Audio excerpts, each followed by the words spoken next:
post-game Sunday night with Wilkinson making his season debut here on Billingham Stars TV. Rob, a full-blooded derby game as they always are, and for that third period, Whitley just had a little bit too much. There was experience for us on that third.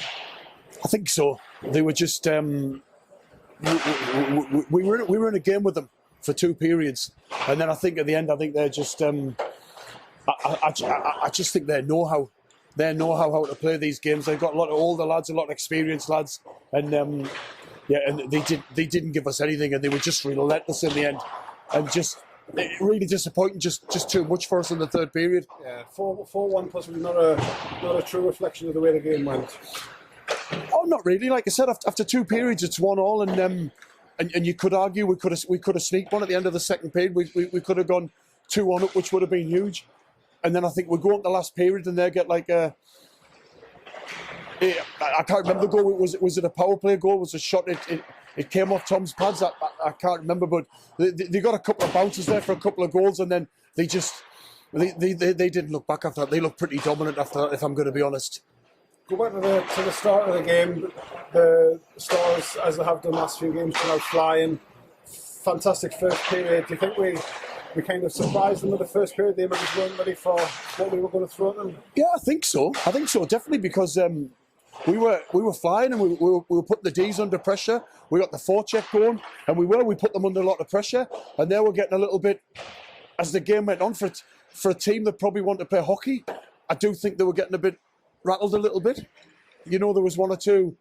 It got a little bit feisty at times, which I don't think is what they want to do. But I think that was probably just because we were quite confrontational on that first 20 minutes as well, like I said. But just unfortunately, we couldn't keep it up. Yeah. Obviously, it's a setback, but I think it shows the measure of what this team's been doing this season. That a loss like this kind of does hurt so much. Oh, of course it does. Everybody's in the room there, and they're absolutely devastated. But it's like you said. It'll happen. Yeah. It's getting closer and closer all the time. We are still a very, very young team.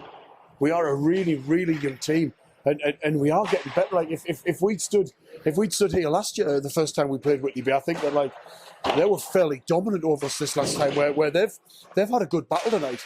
They've had a good battle tonight, and hopefully we've got to play them 3 more times, I believe. So, and hopefully every game will be exactly the same, because the more competitive we are, the better we'll be. We'll get better faster, because we'll get that experience of playing these games. So yeah, I hope the next 3 games are exactly the same. Yeah. The good thing about this division, as we've said before, the games come thick and fast. We've got another home game next Sunday. It's kind of another redemption game, you could say. Solihull, we kind of owe them one for the way the game went down in their rink, so we need to get them on our rink and play our game against them next Sunday. Yeah, 100%. Because if I'm going to be honest, like tonight, like every loss hurts, but tonight, you know, the boys give it their all. They didn't really have a lot more to give. But if I'm going to be honest, 2-3 weeks ago, whenever it was, when we went to Solihull away, to be honest, we were badly beaten because we didn't turn up. So I would say, out of every game we played this season, that was the only one that has a little bit of a sour taste, just because we were very, very poor. So yeah. It's huge for us to send a message, because they're one of our rivals. They're going to be in and around where we are. So such a huge game. It's always a huge game, because we want to be picking up these points there like consistently, and we want to be beating these teams around us. And like you said, we do owe them a little bit for the thumping they gave us down there. Yeah. And just the final one, the derby's always on the ice a huge occasion, but in the stands as well. We've had another full house here tonight. Good turnout from Whitley, but the home fans kind of loud and proud, non-stop from minute 1 to 60. Yep, again, all the time. They are every single week. They support us. I don't know. You'd have to ask the Whitley Bay fans how many times they've beat us now, because it seems to mean a lot to them. But that's the one thing disappointing, is that we haven't done it for our fans, but we will, and just as if they keep supporting us like they have now, because I think whenever you speak to people, they know we're a young team, and they know we're a developing team, and it'll happen for them, and when it does, we'll all be over the moon, because they back us every single week. I never hear anything negative. You know, when we play well, when we make mistakes, it's just everything I hear is so positive all the time. So Yeah, so hopefully we'll do it for them. It'll come.